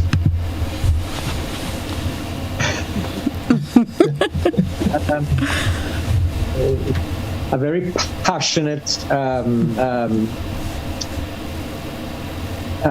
very passionate response by that caller, and as I said before, when we started the project, we did not want to get political or too passionate, because if you did, it would cloud your whole vision, and I could see why. You know, it's such a vexing question. It even got me angry, and it got the students very, very angry. And to this day, I am still hoping and praying that there can be some kind of closure. I am happy that we have students like Dr. Keller and Bob who are in a very good position to follow up on where we left off, and others like him, because this question is going to continue to linger until we get to the bottom of that. You know, like as I said, we are convinced that the bodies were recovered. We are convinced, based on the evidence, that the remains were tampered with. Dr. Bob put it in perspective why he feels the remains were tampered with, whether there will ever be some leak or, that would sort of allow the truth to surface. God alone knows. But there might be a chance. But I just feel for the families, the surviving members who are still hurting. You know, and my disappointment really is that I really, when we started the project, the students and I, we really, really wanted to bring, as the theme at the time was to bring peace to the hurting families. We just hope and pray that our project is probably a springboard to others who will come along in later years to uncover more truth. You know, I know there are two reporters right now working because next year is the 40th anniversary, isn't it? Yeah. So we're going to get a more heightened interest in this question, this mystery in our history next year as well. It's the 40th anniversary. Maybe that would be the year when something more concrete is going to emerge. But, you know, the conspiracy still angers me to this day. Because when we started the project, we never thought there was going to be that we would unearth a conspiracy by somebody in authority to hide the remains of Maurice Bishop. And the last caller, you know, I think he was spot on. There was a reason why. There were precedents set in history for wanting people who they felt would not fit into their vision of what the world should be and what the Caribbean should be. And for that reason, you know, we're paying the price even today. Okay. Gentlemen, we're getting close to wrap-up time. Just about 5 minutes remaining. So, Reece, we could probably take a couple of the Facebook comments, and then we would come back and make our closing remarks for this evening. Okay, so we have Desalina saying, regardless of which side you are on, people all over the world are still fascinated by Prime Minister Bishop. I went to a business place in New York 2 decades ago, and one conversation led to another, and I happened to mention that I was from Grenada, and he was so excited to hear that he said, come to the back of the establishment, you would love this. In that room was several pictures of Maurice Bishop, and he said, pick whichever one you would like. I picked one that I have shared on Facebook, and to this day it is with me everywhere I move my home. I would like to see in my life the government of Grenada, present and future, to do an inquest in the finding out about all the remains. We have Neon Colors is saying, in 1984, a question was posed to the old funeral director, and he did bury the remains. Sad to know that the person who digged the hole died in a certain way. He's also saying there were at least 2 persons who can point us to the exact spot. Past persons in the house can really help. It's also saying also a lady who had a business on Scott Street, I guess. Also a lady who had a business on Scott, her father ring, she was called to look at the body. The ring, that's how she knew about her father. Okay. It's not quite clear what he's saying, but I think he's speaking about identification of body. Neon Colors is also saying the truth is the grave diggers died in some kind of way. That's why it seems we're not going nowhere with closure. Ian Reggae Master Jones is saying, why was the people on the fort on that day?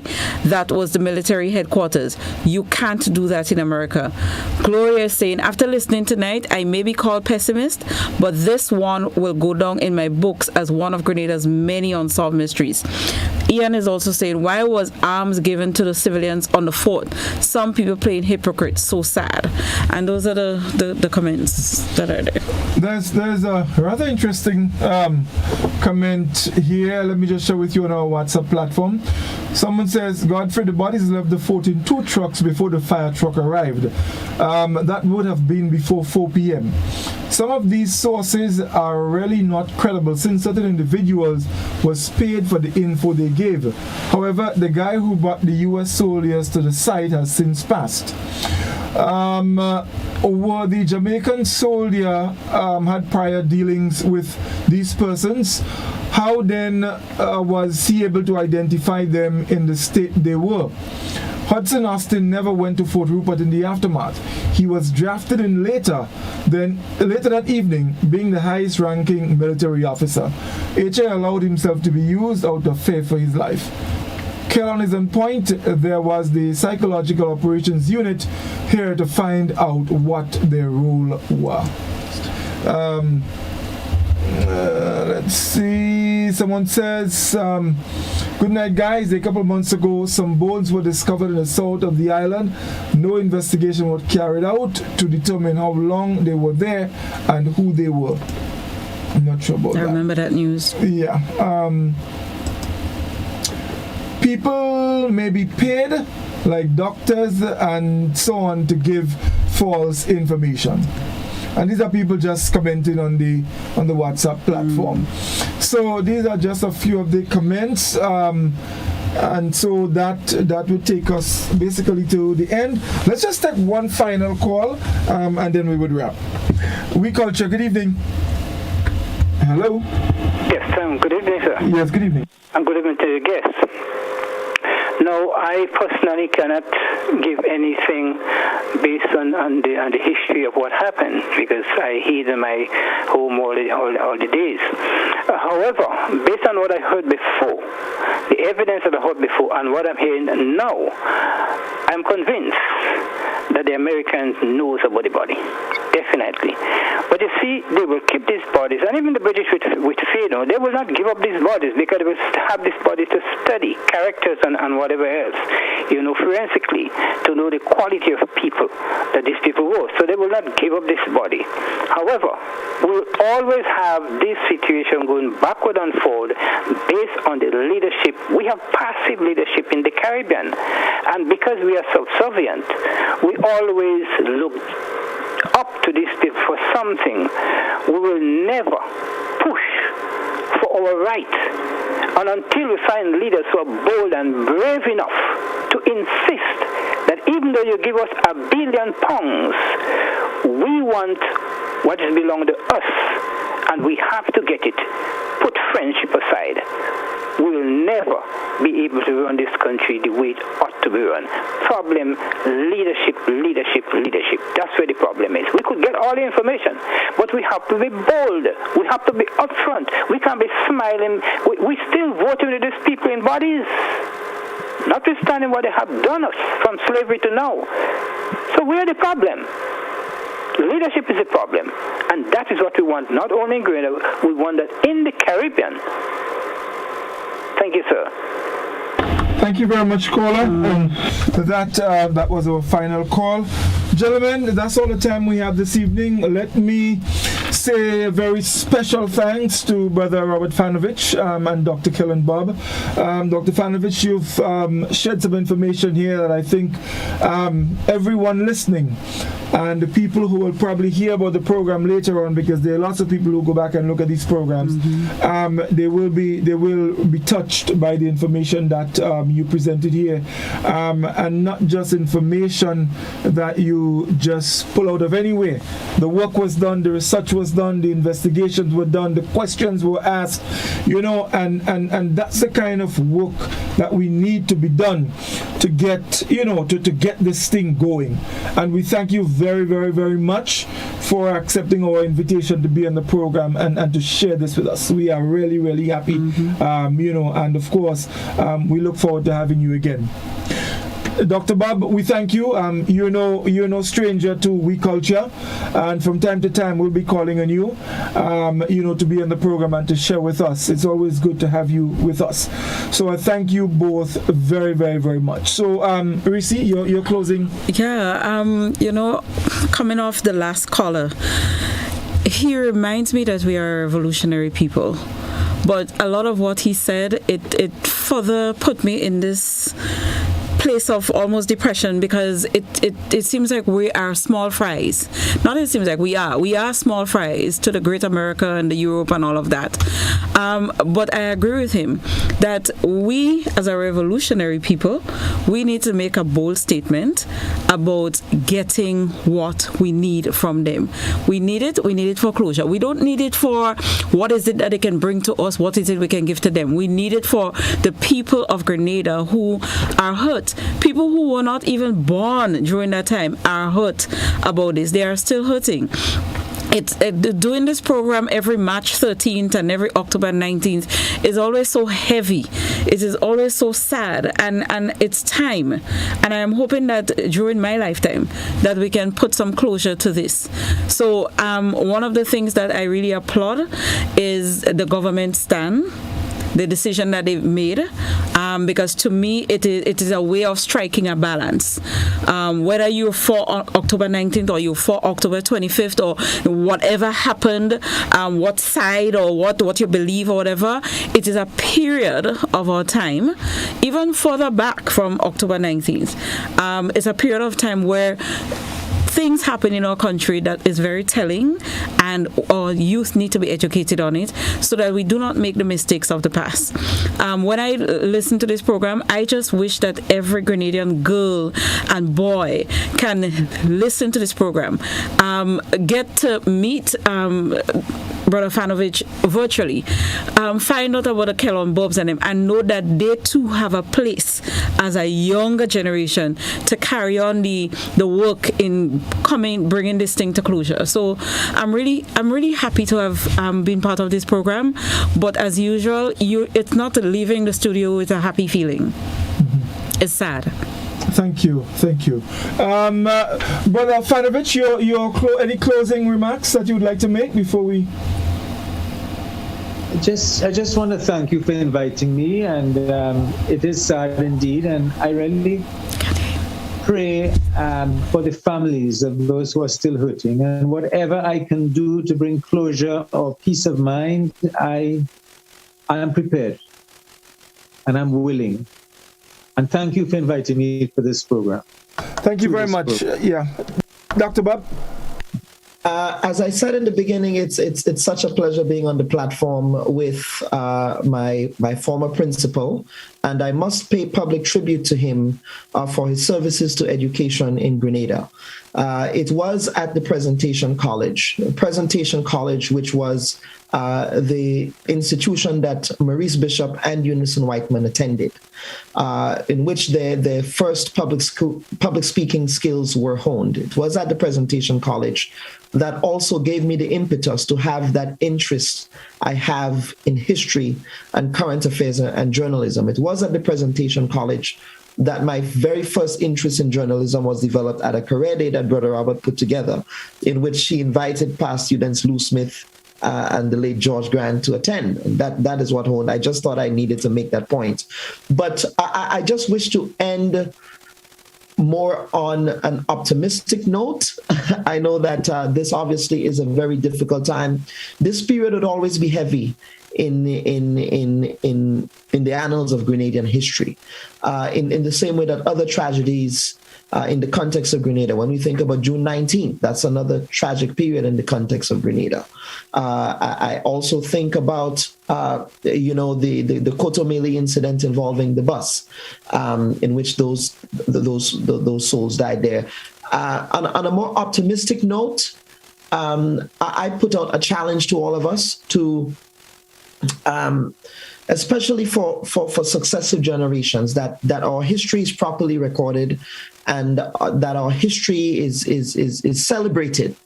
Yes, and all that happened between the period of 1979 to 1983. There were a lot of positives, but there were also negatives on the other side of it, as Reece said, right? And so that history must be balanced. And I'm hoping that these forums can be a starting point for us to really reimagine how we are teaching history. Perhaps the Young Leaders Project that Brother Robert was engaged in at the time could be used as some sort of benchmark for how we are not only teaching history, but how we are teaching research in general, research about history. Yes, that Young Leaders Project, to my mind, is such a model for how we can teach research in history and history in action. Yeah. So that is the positive and optimistic note that I wish to strike as we end the program. But as per usual, I thank you all for extending the invitation and trust that the people who are listening would be edified by this. And those of you who have not shared the program, please go ahead and do so, so that as many voices, as many ears can listen to what was said here today. Okay. Thank you very much, Dr. Bob. Scholar, your final. Bye. Well, let me join with you and thank Brother Robert for accepting the invitation to come on this program. I think that the insights that he will share, a lot of people would have heard it for the first time. As I said before, very, very profound. And it is programs like this, that will add to the history of this very dark era in time for the Grenada man, woman, child, and those who are still yet to be born. So I really want to thank him, and I want to thank Dr. Bob, as usual, to the point, and the putting a historical spin on the whole thing, and giving not just what happened, but why it might have happened. So I think this is a very, very important program. I have to go back to look at it over again, honestly, because this one would go down in the We Culture Annals as one of the most interesting programs. As Reece would have said, today for me was a heavy day, a depressing day. Today, I think West Indies would have sunk to the lowest that we could have ever sunk in cricket. When Kenya beat West Indies, I think it was in 1996. I never thought that we would sink deeper than this. And today, to me, was the deepest that West Indies would have sunk. And the truth is that why it is so depressing is because you get the feeling that there's still room below for us to sink. And we might go further than that.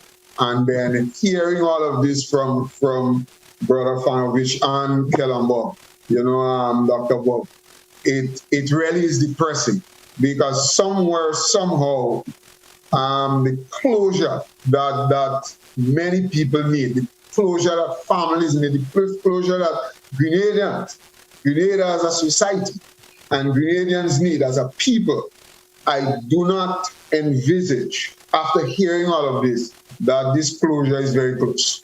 As I listened to all of this, there was something that happened to me. I could never forget it. It was the new millennium, 2000, and I was traveling from the United States, from England to the US, and from the US to Canada. And on the flight from England, I was sitting close to a white gentleman. And he was, we got to speaking and so on, and I was telling him about that I was from Grenada. And he told me that when he was a doctor in one of the universities, I can't remember now because it was quite a long time ago, but he told me that some of his doctoral work that he did, some of the practical work that he did, he used the skull of Maurice Bishop. I never forgot that. And then jokingly, he told me he was kidding. But I never forgot it. I never forgot it to this day. And that only adds to the confusion because he sort of laughed it out and so on. But it sparked my interest and I've never forgotten it. Whether he was honest, whether he was serious, whether he was joking, I don't know, but it was, to me, to tell a Grenadian that, it was not, it would spark your interest, understanding that this was a gaping wound for all Grenadians. But the journey goes on, and so I want to again thank Brother and so on, and to also say good night to our silent, I don't know who's there, Daniel Smith. There's a Daniel Smith who has been with us all night. I don't know who's Daniel Smith, but whoever you are, good night. Yes, indeed. I saw this Daniel Smith, and initially I wondered, but then I just passed it off. But nevertheless, good night, Daniel Smith, whoever you are. Maybe that's the spirit of Maurice just listening in. You never know. Yes, indeed. So, gentlemen, again, thank you all very much. And like you all, I hope sometime, somehow, we'll find the closure that Grenada is looking for as it relates to this mystery in our history. Thank you very much, and do have a good night, gentlemen. Enjoy the weekend. Good night. All the best. Thank you. Good night. A little more calypso, forget the fountain, the disco.